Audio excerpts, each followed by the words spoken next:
Hello ladies and gents, it's EZScape, and today I would like to present to you my first ever speedrun video series. Speedrunning needs rules just like any competitive sport. In order for speedrunning to work, it needs a perfect balance of skill, entertainment, and the most important aspect of all, speed. This balance is extremely important because if you have a game that's all speed with easy tricks to skip to the end, then you compromise skill and entertainment, resulting in a dead speed game that nobody wants to play or watch. But if you focus on entertainment too much, you can also compromise the point of a speedrun, making a game slower to run. The problem is that this balance is completely subjective, and it can sometimes be hard for a community to decide on a balanced rule set. So in this series, I'll be covering 5 big topics that have led to controversy within different speedrun communities, and cover examples of how those communities decided on a balanced rule set for their speed game. I hope you all enjoy. For today's controversial ruling, we're going to be looking at one of the first speedrun website hubs, Speed Demos Archive, which was founded in 1998. This site was originally created to host Quake demos, which is where the name Speed Demos Archive originates from. Demos were a built-in feature in several early first-person shooter games like Doom and Quake, which would record real-time game inputs which could then be saved and shared. This was a better option than recording and sharing gameplay because the demos would only be a few kilobytes each in size. Several years after launch, Radix, the founder of SDA, decided to attempt a speedrun of Metroid Prime. The original Metroid games actually had an in-game timer that would display at the end of each playthrough of the game. Radix used this in-game timer to see just how fast he could beat the game. In 2004, Radix published his 100% speedrun of Metroid Prime, and following its success, opened the site up to include other games too. Radix knew that because Doom and Quake demos were competitive, speedruns of other games would be competitive too. There needed to be a universal rule set to make competition for these games fair, so Radix made some ground rules. Some rules were pretty obvious and are still rules in speedrun today, like no cheating or the use of cheat codes. There was also a rule of no emulators, unless they were official ones, because there was no way to prove whether people were cheating or not. Timing methods were normally done via in-game timer, and if the game didn't include an in-game timer, timing would start when you gained control of your character. But one of the most controversial rules was the rule against accessing secret worlds or going out of bounds. Secret worlds was a term used to describe areas in games that weren't supposed to be accessed. Some of these areas were hidden areas that were left out of the game or were glitched versions of other levels. There were some opportunities to sequence break by utilizing out of bounds glitches, but because it was against the rules, no runs using them would be hosted on SDA. So why exactly was accessing secret worlds or doing any sort of out of bounds against the rules in the first place? Radix's goal for SDA was to appeal to as many people as possible and bring it to the mainstream. At this time, there were several out of bounds tricks in games like A Link to the Past that would allow speedrunners to skip straight to the end of the game. The thought was that having speedrunners use out of bounds glitches to basically walk their way to the end of the game would turn the public away from speedrunning. So in order to avoid this issue in other games, Radix made a site-wide ban on the use of them. There was also Nate, who was a pioneer to the speedrunning scene and even ran his own Metroid speedrunning forums called Metroid 2002. He was against the use of accessing secret worlds because he thought the public would confuse tool-assisted speedruns with speedruns of humans. This reasoning didn't weigh in at all with SDA's ruling of no out of bounds, but it's another example of why certain people weren't for them. It's also probably worth mentioning that alongside these reasons, Radix and Nate just didn't really care for out of bounds tricks. But there were some big issues behind this ruling.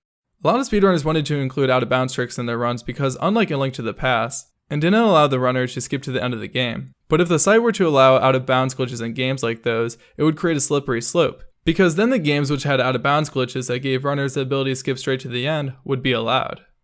So why not make the rules separate for each game? This is actually the same method of ruling SDA's competitor Twin Galaxies followed, which is what Radix wanted to avoid.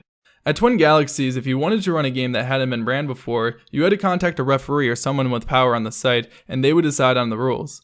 This led to inconsistent rulings, and Radix wanted consistency. But he would soon find out that the out of bounds rule itself could be interpreted differently for different games and wasn't consistent.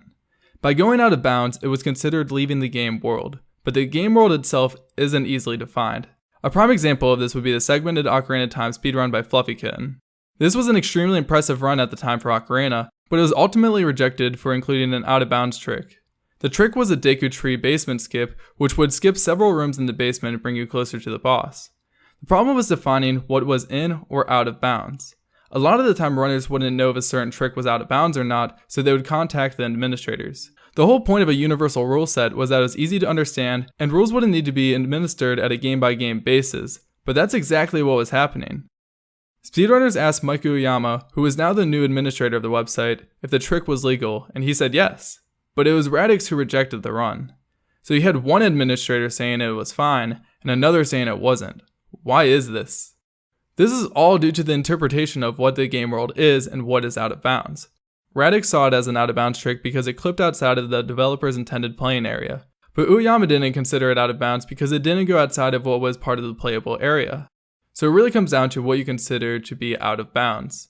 If the game developer leaves in an area in their game that is playable and you're able to access it, is it out of bounds? I think this very question is the reason why the rule was inconsistent, because every other kind of glitch used in speedruns involves defying the developer's intentions.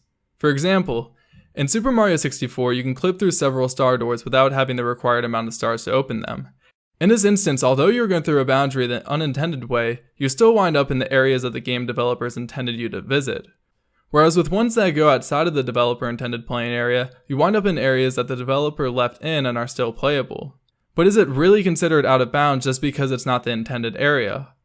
Also, while Mario is clipping through a star door, would the time spent phasing through the door also be considered out of bounds? There is just no correct answer for these questions, which is what made this rule so controversial in the first place.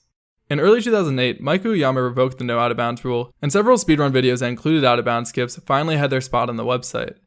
At the time of the no out of bounds rule, I think people knew exactly what was and what wasn't considered out of bounds by Radix's standard, but it's speedrunner nature to try and push the boundaries. You really can't blame Radix for making the rule though. I even see it today with comments on my videos saying that skips are cheating and such, and the public back then could only be worse.